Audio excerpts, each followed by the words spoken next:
হযরত আলী রাদিয়াল্লাহু তাআলা আনহু তিনি বলছেন যে আগে রাষ্ট্রপ্রধান নিয়োগ করা হোক, আর আমির মুয়াবিয়া রাদিয়াল্লাহু তিনি বলছেন না, আগে উসমান হত্যার বিচার হোক। তার মানে তিনি যাচ্ছেন যে উসমান হত্যার বিচারে যদি আলীকে ফাঁসানো যায় তাহলে আর খলিফার পথ খুলিয়ে গেল।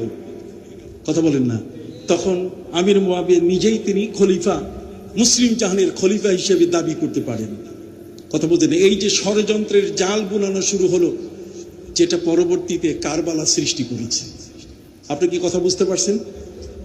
সম্মানিত সুধী, হযরতে আলী রাদিয়াল্লাহু তাআলা হযরতে আমির মুয়াবিয়া রাদিয়াল্লাহু তাআলা দুইজনের মধ্যে দ্বন্দ্ব শুধু এই একটি জায়গায়, যে হযরতে উসমান রাদিয়াল্লাহু তাআলার শাহাদাতের বিষয়টা বিচার এখন করতে হবে হযরতে আমির মুয়াবিয়ার বক্তব্য, আর হযরত আলী বলছেন না, আগে একজন রাষ্ট্রপ্রধান নিয়োগ করি।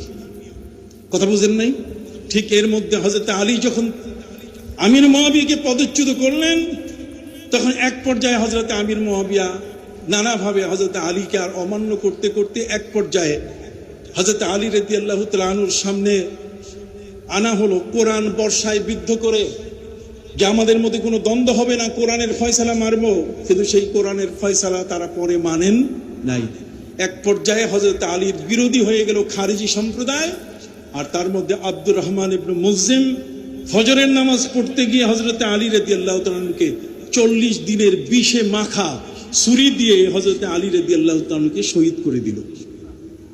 হযরত আলী শাহাদাত বরণ করলেন। শহীদ হয়ে যাওয়ার সাথে সাথে হযরত আলী শহীদ হয়ে গেলেন, আমির মুয়াবিয়ার পথ খুলে গেল।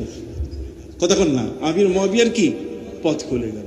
হযরত আলীর পরে খলিফা হযরতে হাসান হবেন, এটাই নিয়ম। কিন্তু হযরত হাসান রাদিয়াল্লাহু তাআলাকে 6 মাসের বেশি তাকে দেশ চালাইতে দেওয়া হয় নাই।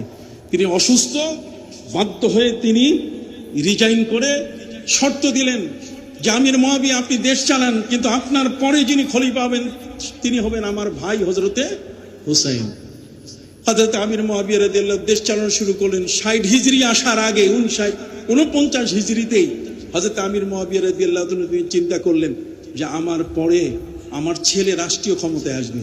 এই খেলাফতের যে ধারাটা, এই ধারাটাকে সম্পূর্ণ পাল্টে দিয়ে এটা স্বৈরতান্ত্রিক, তার মানে বংশানুক্রমে আমার পরে আমার ছেলে হবে, আমার ছেলের পরে আমার ছেলে হবে, এই ধরনের একটি বিষ বৃক্ষ বপন করা হলো, যেই বিষ বৃক্ষের কারণে আপনারা কমেন্টে জানিয়ে যাবেন কার এখানে দোষ, মাওলা আলী হক না মাবিয়া হক।